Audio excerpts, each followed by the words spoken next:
Las autoridades judiciales aún no emiten la orden de captura internacional en contra del expresidente Rafael Correa. Así lo informó el comandante general de la policía, Nelson Villegas. Esta información compartió con la prensa el comandante general de policía, Nelson Villegas, tras finalizar su exposición en la Comisión de Asuntos Internacionales de la Asamblea. Cuando la jueza genera el documento a la Interpol hace el trámite correspondiente a la Organización Internacional para generar la opción roja. ¿No se ha emitido todavía la orden por parte Hasta el momento no tengo conocimiento. Mientras en lo político, la reacción de los legisladores antagónicos del periodo de gobierno anterior es que Correa debe enfrentar a la justicia ordinaria. Pero el expresidente de la República no está libre de la justicia ecuatoriana, al igual que ningún ciudadano. Yo creo que debería regresar al país y enfrentar al sistema judicial, en definitiva, decir su verdad y defenderse con su verdad. Los asambleístas críticos del correísmo advierten que la medida adoptada por la jueza Camacho se justifica tras el incumplimiento de asistir este 2 de julio ante la autoridad judicial. Que la jueza está haciendo lo que tiene que hacer. Sin embargo, quienes se mantienen cercanos a Correa tienen una lectura distinta en defensa del exmandatario. Es lamentable que estén tratando de aprovechar el sistema judicial para inhabilitarlo políticamente. Alexis Moncayo, Telediario. En torno al mismo tema, expolíticos se pronunciaron sobre la orden de prisión del exmandatario Rafael Correa. Escuchemos sus declaraciones. Políticos y exfuncionarios públicos, así como catedráticos y juristas, reaccionan a la orden de prisión preventiva para el expresidente de la República, Rafael Correa. A decir del exministro de Gobierno Jaime Damerval, los tiempos judiciales se cumplen adecuadamente. Lo raro de la circunstancia ecuatoriana es que nos hayamos demorado en ver por primera vez, después de ya más de un año, cosas que otros vieron inmediatamente y actuó la justicia inmediatamente. Para el ex vicepresidente de la Nación, León Roldós, se procura la presencia del exmandatario Correa para poderlo juzgar por el presunto delito de plagio a Fernando Balda. Sin embargo, otras causas deben sustentarse.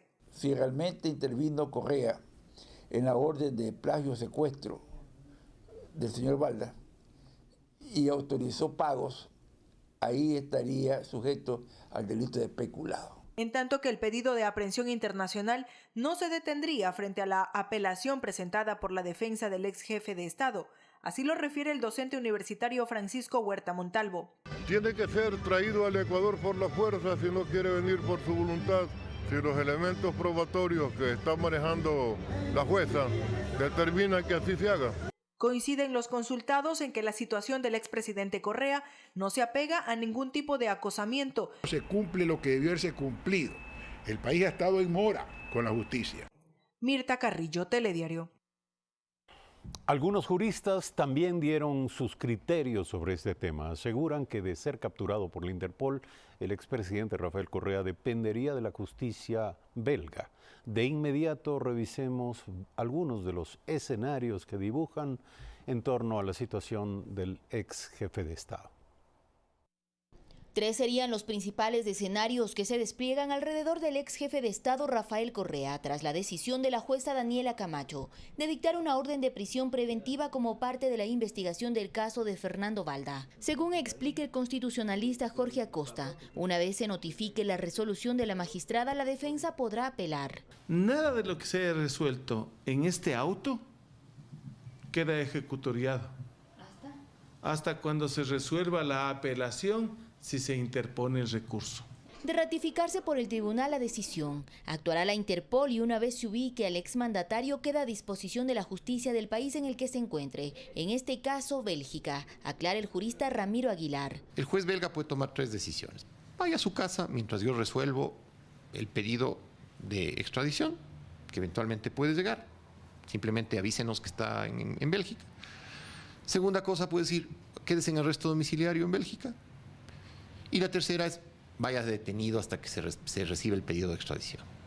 Para continuar con el proceso de extradición, la Corte Nacional de Justicia remitiría a Bélgica la información del caso Balda. Entonces ahí va a haber una primera valoración respecto de la fortaleza, la realidad, la gravedad de los cargos por los cuales está siendo requerido Correa por una justicia objetiva, que es la justicia belga. La justicia belga puede decirle si efectivamente son cargos extraditables, el extradito al Ecuador, O puede decir, no señor, no son cargos extraditables, de tal forma que niego la extradición en el Ecuador y Correa puede quedarse tranquilamente circulando en Bélgica. Añade que además el expresidente podrá pedir asilo político, pero para ello deberá demostrar que es objeto de persecución. Entonces ahí viene una segunda valoración, pero esta vez ya no de la justicia belga, sino del gobierno de Bélgica, del Ejecutivo de Bélgica, quien valora si es que efectivamente hay una persecución política o no en contra del expresidente Correa. La Fiscalía investiga una presunta asociación ilícita y plagio, secuestro. La instrucción fiscal culminará el próximo 18 de julio y de ser llamado a juicio el exmandatario no podrá ser juzgado en ausencia. Entonces, mientras no lo tengan tangible en la audiencia ahí sentado, se suspende y tendrá que estar escondido algo así como 9 años más. Olga Velasco, Telediario. Continuamos con lo ofrecido en esta mañana. Lo que sigue es el diálogo con Carlos Estarellas, internacionalista y profesor de Derecho Internacional. Gracias por aceptar esta invitación a Primera Impresión. Usted ha dicho, doctor Estarellas, buenos días, usted ha dicho que el expresidente Rafael Correa puede en cualquier momento presentar su solicitud de asilo político en Bélgica, pero para ello debe demostrar que es en efecto un perseguido. ¿Cuáles deberían ser, de qué tipo deberían ser las evidencias que el expresidente presente ante el Reino de Bélgica para optar por este asilo? Buenos días. Sí, buenos días, muchas gracias por la entrevista. Hay dos instituciones en derecho internacional. Una es la institución del asilo, que tiene que ver con delitos políticos, y otra es la institución de la extradición, que tiene que ver con delitos comunes. El expresidente Correa podría optar en esta situación por la institución del asilo y tendría que demostrar que él es un perseguido político, porque el asilo no corresponde a los perseguidos comunes, entre otros delitos, por ejemplo, el magnicida, el terrorista, etcétera, etcétera. Por lo tanto, el expresidente Correa tendría que demostrar que todo esto es una persecución política. Igualmente, el gobierno ecuatoriano tendría que demostrar ante el gobierno de Bélgica que el expresidente Correa es un perseguido común y no un perseguido político. Pero yo le pregunto cuáles son las evidencias que demuestran la persecución política. Hay muchísimos antecedentes, penosamente, en el mundo. Muchos perseguidos políticos, en efecto perseguidos políticos, que han tenido que demostrar esto ante los países a los que solicitan asilo. ¿Qué tipo de evidencias, qué tipo de pruebas deben ser presentadas? Sí, eso se conoce en derecho internacional y en general en derecho como la carga de la prueba. La carga de la prueba es del señor Rafael Correa. Él tiene que presentar pruebas diciendo el gobierno ecuatoriano me persigue, pero obviamente eso desde mi punto de vista va a ser muy difícil para el señor Rafael Correa, porque tendrá que presentar pruebas contundentes de esa persecución. Asimismo, le decía que el gobierno ecuatoriano, a través del Ministerio de Relaciones Exteriores, también tendrá que presentar pruebas de que no existe persecución política, sino que hay un juicio en el cual están llamando al señor Correa. ¿Cuánto puede influir en este proceso el hecho de que, al parecer, no existe un convenio de extradición entre Ecuador y Bélgica? No, sí hay un convenio de extradición entre Ecuador y Bélgica muy antiguo, de fecha 28 de mayo de 1887, y ese convenio está vigente. Además del convenio, en el proceso de extradición también existe la reciprocidad internacional. Obviamente es más difícil la reciprocidad internacional porque se va a los códigos penales de cada estado, y a veces esos códigos pueden variar, pero hay, en el caso de Ecuador y Bélgica, un convenio de extradición del 28 de mayo de 1887. El hecho de que este convenio tenga más de un siglo de antigüedad, de alguna manera podría generar dificultades o limitaciones a que fluya de acuerdo a los requerimientos y normativas actuales del derecho internacional este pedido de extradición? Sí, pero por lo menos es una base, existe el convenio. Por eso le decía que aparte del convenio hay el principio de reciprocidad internacional y en todo caso en el Ecuador para solicitar la extradición el sistema que se utiliza es un sistema mixto de colaboración entre la Corte Nacional de Justicia y el Ministerio de Relaciones Exteriores. Entonces, a petición de la Corte Nacional de Justicia, tendrá que actuar el Ministerio de Relaciones Exteriores y, de darse el caso, pedir la solicitud de extradición contra Rafael Correa.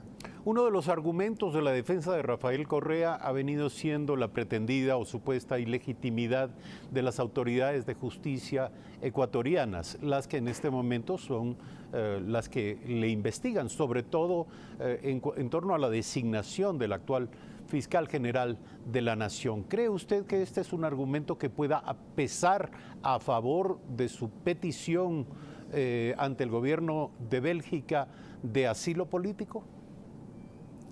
Desde mi punto de vista, no. Se hizo una consulta al pueblo, el pueblo es el mandante y el pueblo decidió pues, que se reformara el Consejo de Participación Ciudadana y ellos a su vez han ido reformando y cambiando las autoridades.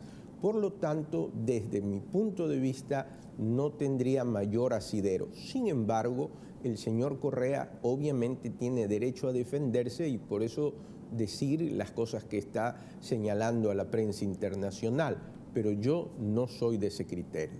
¿Qué tanto puede influir o pesar también en una decisión o consideración de las autoridades del Reino de Bélgica el hecho de que la esposa del presidente de la República es ciudadana belga?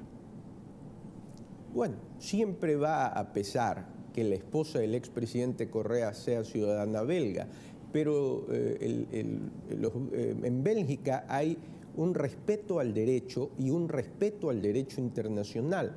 Por lo tanto, estoy seguro que si se presenta un proceso de extradición, lo van a recibir y lo van a analizar de acuerdo con la ley. Y no va a pesar que la esposa sea de la ciudadanía belga o no. Son estados que reconocen y que respetan el Estado de Derecho. Por lo tanto, toda solicitud internacional las van a recibir y a procesar de acuerdo con la ley. Las expresiones públicas recientes de los mandatarios de Venezuela y de Bolivia, que han sido respondidas por el gobierno de Ecuador y por la Cancillería ecuatoriana, de alguna manera ya denotan una posición, una postura tomada. ¿Qué tan factible es que el presidente Correa solicite asilo en Venezuela o en Bolivia? No sería nada raro. Debo comentar que la posición de los mandatarios, tanto de Bolivia como de Venezuela, lo que hacen es una violación al principio de no intervención. Ellos han violado ese principio. Y por ese principio el Ecuador mínimo debió haber hecho una ruptura de relaciones internacionales con dos gobiernos que quieren interferir en la justicia ecuatoriana. El gobierno ecuatoriano ha optado por presentar una nota de protesta y llamar al embajador de Ecuador en Bolivia y no enviar al nuevo embajador de Ecuador en Venezuela. Yo considero que eso está bien, pero yo creo que debió haber sido la protesta mucho mayor, porque es una falta de respeto al Ecuador, al gobierno y al pueblo ecuatoriano que el mandatario de Venezuela y el mandatario de Bolivia se atrevan a intervenir en la justicia ecuatoriana. Debió de darse una ruptura de relaciones diplomáticas. Ahora, la ruptura de relaciones diplomáticas evidentemente es un paso drástico y bastante definitivo en términos de las normas internacionales. ¿Considera usted que todavía debe ser considerada esta posibilidad luego de lo que ya ha expresado el gobierno del Ecuador? Pero evidentemente que sí. Imagínense, ¿cómo es posible que el presidente o los dos presidentes de otro Estado intervengan en la justicia del Ecuador y digan que aquí lo que hay es una persecución política. Eso es una violación total al principio de no intervención. Eso no se hace en derecho internacional. No lo pueden hacer los embajadores de otros países, peor un presidente de la República. A mi criterio y respetando lo que ha hecho el gobierno ecuatoriano, debió haberse dado una ruptura de relaciones diplomáticas porque es una insolencia lo que han hecho los presidentes de Venezuela y de Bolivia. Gracias por su criterio esta mañana aquí en Primera Impresión. El doctor Carlos Estarella, internacionalista, profesor en Derecho Internacional. En un instante estaremos dialogando con Paul Grandas, secretario de Gestión de la Política del Gobierno, respecto de la respuesta que el gobierno ha dado a las afirmaciones recientes de los mandatarios de Bolivia y Venezuela sobre este caso. Hacemos un brevísimo corte, regresamos de inmediato.